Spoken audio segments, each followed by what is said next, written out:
How's it going, everyone? My name is Maximilian, and you're watching the 6th episode of Street Fighter X Tekken, the Online Warrior.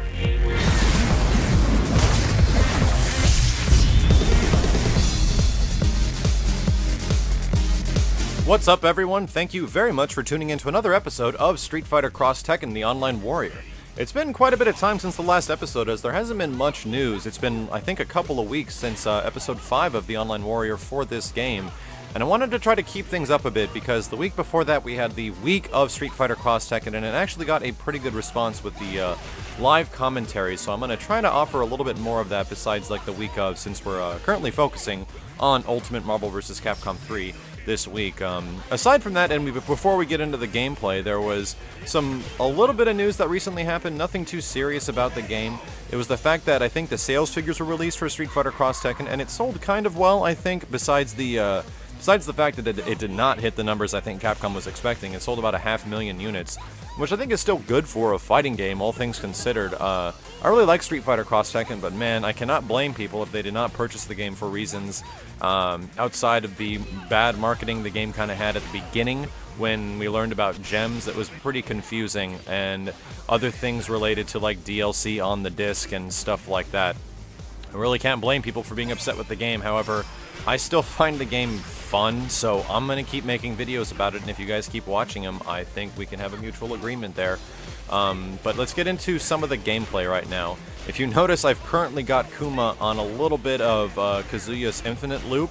I'm only going to go for these things, I think, every 2 reps, which is the tournament allowance, which is what most people are agreeing with on tournaments. You're only allowed to use it for 2 reps, so that's what I'm going to stick to using it to instead of just not using it at all. I've been rocking the newer colors with these characters, and it's actually been a lot of fun customizing this stuff. I can't wait till there's more options. But just like that, that round went pretty quickly against a Kuma user. So like with the games of the Online Warrior during Ultimate Marvel vs. Capcom, let's look back at this match and find out what was the deciding moment that probably won this game. So unlike Marvel, Street Fighter X Tekken is a 3-round game, so I think we'll focus on the last round, and the pivotal moment was after Juri was losing a lot of life, she didn't have a moment to tag in safely Kuma. Kuma came in and lost literally 50 to 60% health as a result of Kazuya doing 1 combo. And after that, it was kind of Kuma left to fend for himself because Juri had no life. So it's good to find moments for you to bring your character in, but it's also crucial to get your character in no matter what. Even if you have to take that damage, you kind of have to focus down and realize it's better than losing the entire round. This next one is going to be going up against a Kazuya on point with Ryu in the back. Kind of like his Ryu outfit, reminds me of the old school Super Turbo Ryu. Kazuya and Ken face off the start. Ken fishes for a sweep but doesn't get it, gets counter hit in the air, and Kazuya gets a solid about 200 damage off of that. Ken whiffs an uppercut and Kazuya gets his low-high mix-up, but once again Ken whiffs another uppercut, going in hard, but it's hit by the anti-air. Now they're facing off mid-screen, Ken throwing fireballs. Kazuya can easily pass by that, but he predicts it and goes for the low forward into crouching, into standing roundhouse to bring in Kazuya. Kazuya empty jumps in, hits him in the corner, and unfortunately misses the combo. This should be a pretty easy opportunity, but no, Kazuya drops his tag combo, and this will probably be a moment for him to tag in. It is! Ken quickly gets himself out because he's riding little health as well. And now Ryu and my Kazuya face off mid-screen as they both have similar health. This matchup is pretty interesting as far as how Kazuya can get in against Ryu, but if you predict that Kazuya is going to start mad wave dashing across the screen, low attacks will just beat that thing out easy. So you can't be too fireball happy. Ryu lands a pretty solid linking combo, once again getting it one more time. Unfortunately, he misses his uppercut with not enough blocks done, and now Kazuya is going in. Ken, one more hurricane kick, does the cross rush into Kazuya one more time, and another tag. Oh my god, I forgot about this. So that was like a 45-46 hit combo, and with a forward medium kick, Ken takes the round, utilizing as much meter as possible to do as much damage on the other character who is about to die. Kazuya and his blue scars jump in on Ken. Ken backs off a little bit with his Lars outfit, gets a link combo, goes into sweep to get the positioning, and does so using the jumping over hurricane kick, and here comes regular... Ooh, my Kazuya unfortunately gets the wrong ender on his combo, and Ryu gets another cross rush, but he brings his Kazuya back in, and he only has 50% health, if not less, but after this one he should have safely be able to tag out. No, he doesn't. He chooses to keep his Kazuya in, and as a result, goes for a cross rush, and this just might do it. Nope. Oh, but with a jump over empty cross up, that'll just about take the game.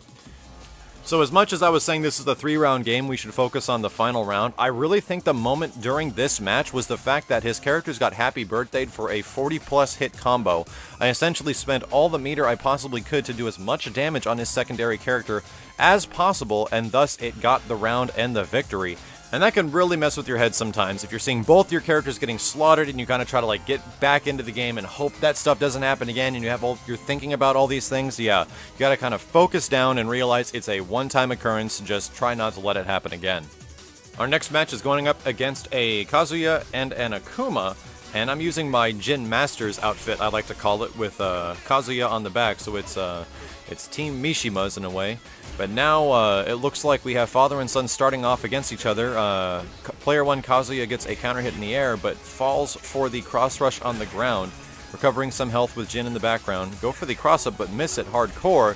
Kazuya goes for a Tekken combo, but that is definitely not safe. Get some good damage with Jin on the ground, make a setting up for some fireballs on the screen, and ooh, very close. I don't know if there's much he can do about that besides maybe an EX Wind God Fist. I don't know if there's much he could have done in that situation. But here we go, round 2. Characters squaring off, setting up some distance mid-screen. Kazuya going for a wave dash in. Ken getting some pretty decent, not Ken, I keep looking at him thinking it's Ken. Jin getting some pretty decent ground coverage. But he goes for the full screen horizontal attack, which is actually not safe. And this should be a, ooh, no, drop the combo. I'm still getting used to that special step cancels off of the crouching medium kick and standing medium kick, but I'll get there eventually. Once again, Kazuya goes in for another wave dash. Jin poking with his crouching medium punch is arguably one of his best attacks. Setting up some spacing, getting Kaz a little bit scared, and with the meter, this just could possibly do it. Go for the low attack at the end of it and jump in for a empty jump attack, and as quickly as it started, the game is over. And similar to what we were talking about earlier, the importance of getting your other character in, no matter what. Like, even in the situations where you think they're going to take damage, it's almost worth it to eat 50% if you know you're not going to die. And in both of these rounds, we didn't even get to see the guy's Akuma once, so you really got to realize how important that is. Our next game is an interesting team composing of Nina on point with Poison in the background. Let's see what these girls can do. Starting off in the middle, Nina starting off with that standing jab pressure. That stuff's really good from her. Nina can do a surprisingly heavy amount of... Whoa, did you see that? She crossed you up under... Wow, on the fall down during the tech, she actually went underneath Kazuya to get more damage. That was actually really, really cool. I don't see many Nina players, so it's always refreshing to see this stuff, but I do see a lot of poisons. Let's see what this guy can bring to the table. Ooh, Kazuya goes in for an EX God Fist, but does not capitalize on any more damage, and riding very little health right now, but gives an opportunity for Ken to come in and take barely any damage. Those are those opportunities you gotta look for. If they're throwing fireballs full screen, tag your character in and just soak a little bit of damage. It's absolutely worth it. But Poison is getting her Rekka combos right now, and Ken misses the double uppercut. This is going to be some pretty good damage. I don't understand what's happening here. Gotta get in a little bit closer, but Ken just repeatedly taking the Rekkas. Can't really deal with what Poison has to offer, as crazy as that sounds. Oh, misses the low forward, but gets the chance to bring Kaz back in, and now Poison's taking some damage, and she goes for an uppercut and to tag cancel, and once again, Nina is back in, but Ken and Kaz have an opportunity to get some damage here, but drop the Link combo in the middle of the screen, and once again, Nina goes for that mix-up on the tech recover, and it's a KO.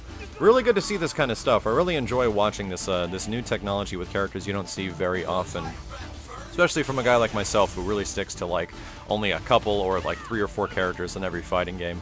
But here we go. Nina taking advantage of that fireball avoid, but gets tagged at the very end. Fishing out looks like the sweep on the ground, trying to prevent her from getting some offense, but I jump in with a light kick and throw her across the screen. Get an empty jump cross up, and Kaz will come in for some pretty good damage, but misses the ender. I don't know what happened there. I went for crouching light kick into crouching medium kick, which is actually not safe with Kaz. It's better just to go into the sweep as well if you're going to follow up for the full combo. But once again, we have Poison against Kazuya, but Ken comes in on the cross rush, I unfortunately missed the final hit to go into the Shoryuken. I don't know what is going on here. Every once in a while you're going to have a bad game and it's about how you recover from it, so let's see what happens. Kazuya once again jumping in, but Poison gets that attack, and then Nina gets a ground bounce as a result. Nina on the approach now. That standing jab pressure, where do you block? Where is it going? And just like that, I think Poison will most likely go into Super. She absolutely does. Whipping the shit out of Kaz. That man's butt is going to be sore. And that is a KO in favor of Nina and Kazuya. So what exactly happened during this round? I really think this game was lost because I was not able to capitalize on a lot of my combo situations. When you have characters like Nina who have pretty good anti-airs and good combo potential, and especially characters like Poison, which are really designed for zoning, you gotta really take advantage of those moments that cause damage, and if you don't, you're gonna lose the game, as we saw here. Our last game this week is gonna be against a Rufus and a Jury. I think it looks like someone just splattered them with neon ink everywhere. So let's see how this one goes. It's kind of difficult to see what's going on. All things considered, Rufus kind of mimics the background rather well, but I'm trying to set up those things, those special setups with Jin, where you can make it really difficult for the opponent to do stuff, especially if they roll. Hit him with some energy in the middle of the screen, brings Rufus back, taking advantage of Jin's crouching light punch, but unfortunately go into the multi-fist hitting special, and that thing is definitely not safe. I think that's the result of me not doing the special step good enough. But grab Jury, break her neck, throw her on the ground, and we're back to squaring off once again. Don't get some good damage on the end of that, but it does put Jin in a good situation because he's got Jury in the corner, and Jury misses her anti-air, an extremely rare moment. But once again, Kazuya not getting that ender damage, but this should just about do it. Jin masters with the 1-2-3 and the rising kick in the very end to take the round. It's really weird looking at these characters, man, especially on stages where they have similar colors to the backgrounds. It can be really jarring. Looks like Rufus had a reversal and used might have used an EX, maybe not, but he does have one of those auto gems, so he might be auto blocking or he might be auto teching. We'll find out probably eventually.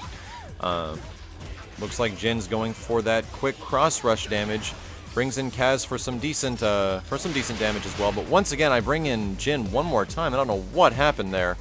Oh, gets the counter hit in the air, and with that, go from the low forward into super, using the meter in a bet that it'll kill her. Will it kill her? And that does it. KO off of the forehead laser. So this match was won by a counter hit in the air. If we go back and look at the final moment where Jury got hit by that jumping roundhouse, you can see how much damage it does as a result of a counter hit, and I go ahead and use the meter, and because there was so few hits at the beginning of the combo, the super did a ton of damage, and the additional hits of the combo did as well because it was started with a counter hit. So pretty crazy how much damage that actually does if you're willing to use the meter. And that'll just about do it for this episode of Street Fighter X Tekken the Online Warrior. If you guys enjoy these kind of match analysis, or you'd like me to go back to some live commentary while playing, please leave a comment below. And if you'd like to submit your videos for Street Fighter X Tekken the Online Warrior, I encourage you to make a video response. Until then, thank you all very much for watching. This has been Maximilian, and I'll see you next time.